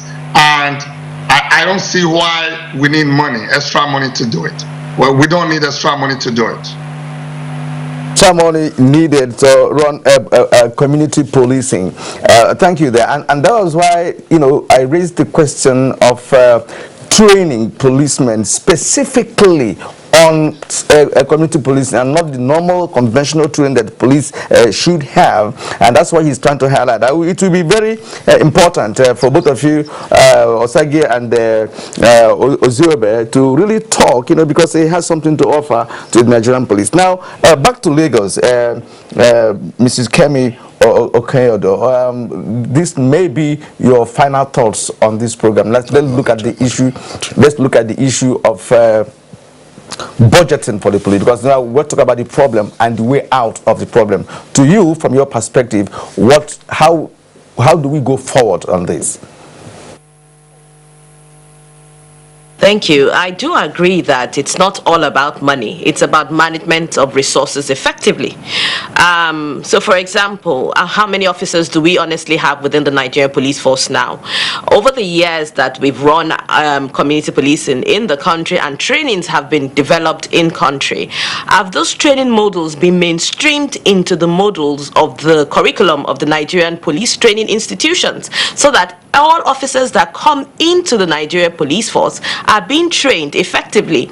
Are the officers that in the training institution, have they been trained using the same model? It's a way, it's for us to think. It's a shift in our mindset, I would say, on how we have been doing things, and to effectively come up with strategies, look at available resources that are on ground. I do agree with Osagie. The officers that are trained, we have this syndrome, the general duty syndrome in country. So we're even having challenges where officers are being trained and they are not being kept within they're not being used specifically for what they've been trained for. So that is not effective use of resources. We need to come to a place where specialization and professionalism is at play in Nigerian police force. And once we are able to do that, lastly, I would say look at the levels of funding that comes into the police. State governments provide funding into the Nigerian police force. They support the state commands. You have individuals that give donations to the police. How are these resources effectively managed within the police? If you know what your priorities are within a state, within a division, when anybody is giving a donation, the donation should be able to speak to the challenge or the issues that you want to handle on ground. So I would finally say that yes, resources, but first let's use the one we have properly, manage it optimally, then we'll know where the gaps are, and then we can be talking of additional resources. All right, thank you very much, Mrs. Kemi Okeodo. Let's go very quickly to Kaduna. Dr. Hawa Yusuf, we're still on the issue of funding.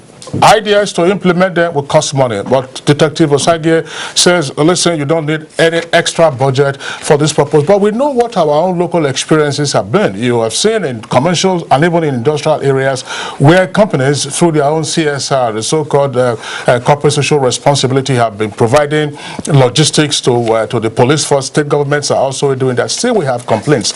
If we're to drill it down to the level of community policing, we know what our experience has also been as a nation. You call the DPO, you call the station, they have no fuel in their vehicle, or the vehicle has broken down.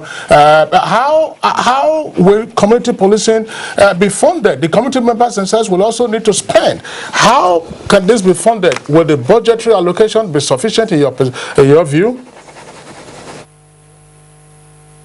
As have been discussed by everyone, we need to understand that the concept of community policing needs to be gotten right.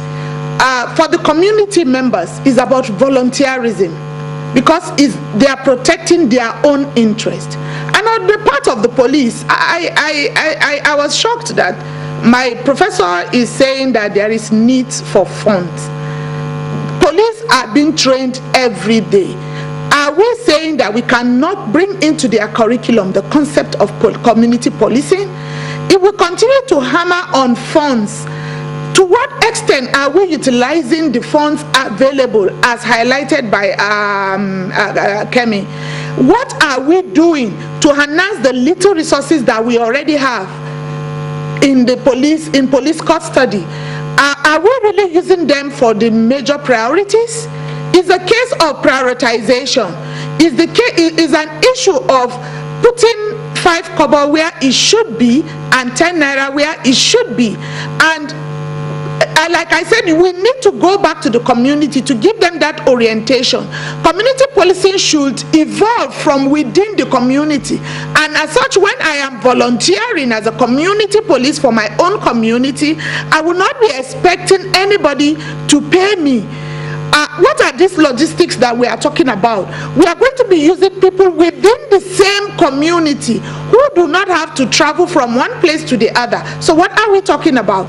Now, if there is a proper police, that is the conventional or traditional police, if there's a concrete relationship with them, perhaps what will we require will be a phone call in case of strict emergencies, when you can no longer contain, when as a community you can no longer contain the situation. That's when.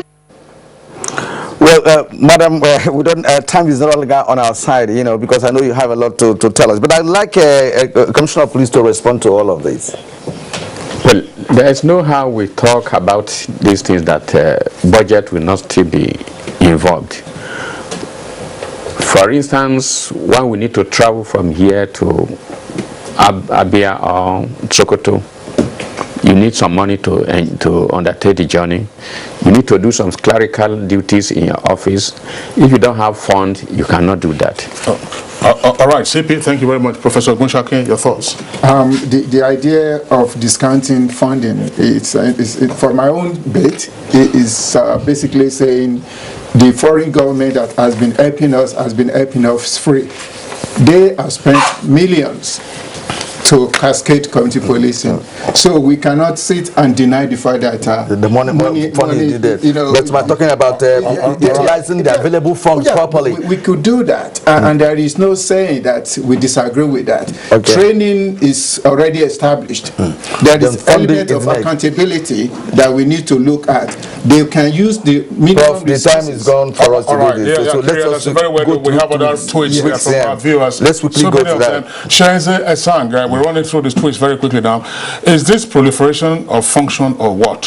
What was the setup of the village police station meant to solve that there is a gap to fill now by community policing? Emmanuel George, community policing can only be achieved if governance and security of Nigerians is devoid of godfatherism.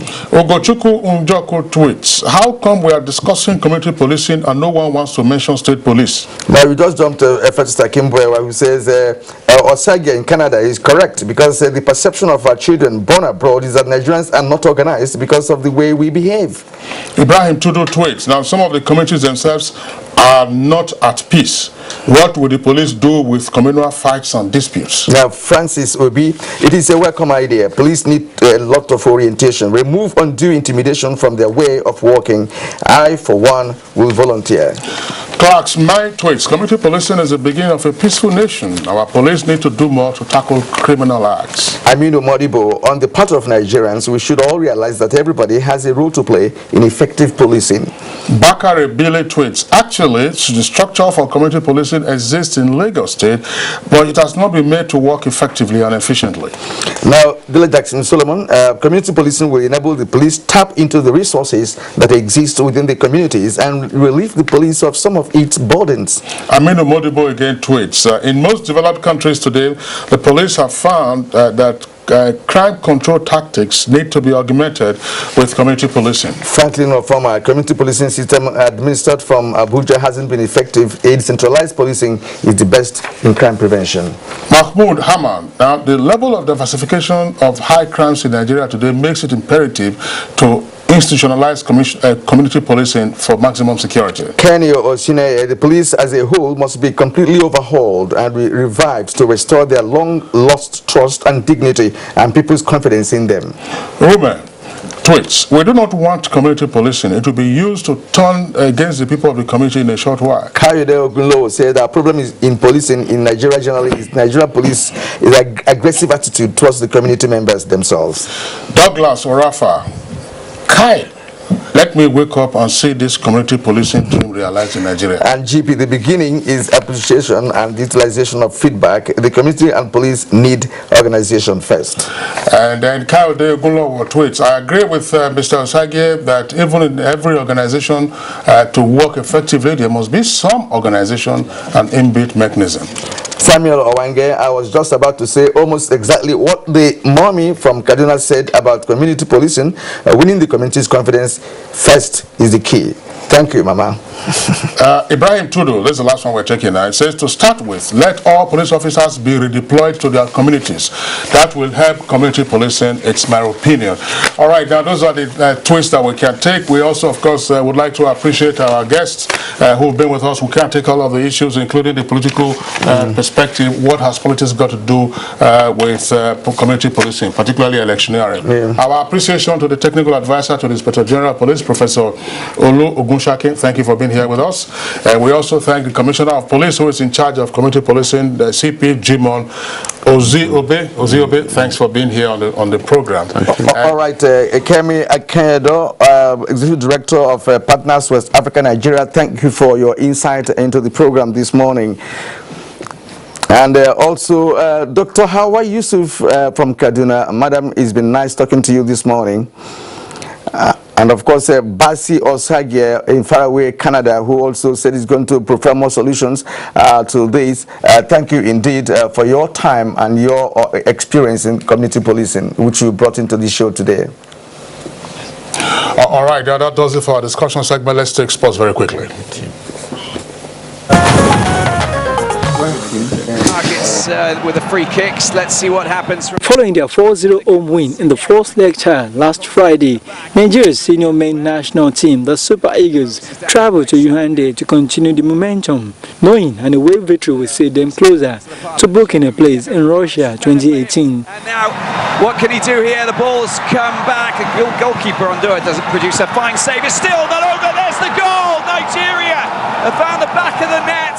The Ghana's Roy's men took the lead after 29 minutes through Moses Simon, but the host equalized with 15 minutes to go through a Abubakar penalty. Vincent Abubakar with the penalty, and he finds the back of the net. There's the equaliser, Cameroon. Despite the draw, Nigeria are on course for a 6th World Cup appearance as the top Group B with 10 points from 4 games. The African champions have just 3 points and cannot qualify for the Soccer Mundial in Russia. And straight to tennis, Russian teenager Andrei Rublev knocked out Belgian 9th seed David Goffin to set up a US Open quarter-final with Rafael Nadal. Rublev, 19, won 7-5, 7-6, 6-3 to become the youngest man to reach the last 8 at Russian majors since Andrei Roddick in 2001. Rafael Nadal, 31, saw off Ukraine's Alexandro Dogopolov 6-2, 6-4, 6-1 in just 1 hour and 41 minutes in New York. All right, that's over there from Flushing Meadows, the last Grand Slam for the year. There was also a big match last night involving 2 other big stars, Roger Federer and one of the gentlemen. So that does it for Good Morning Nigeria today. We appreciate your being with us. We're back tomorrow, same time, 7 o'clock. My name is Kingsley Osadolo. And I am Kirian Umayo. Thank you for sharing your time with us on the program this morning. Tomorrow is yet another day.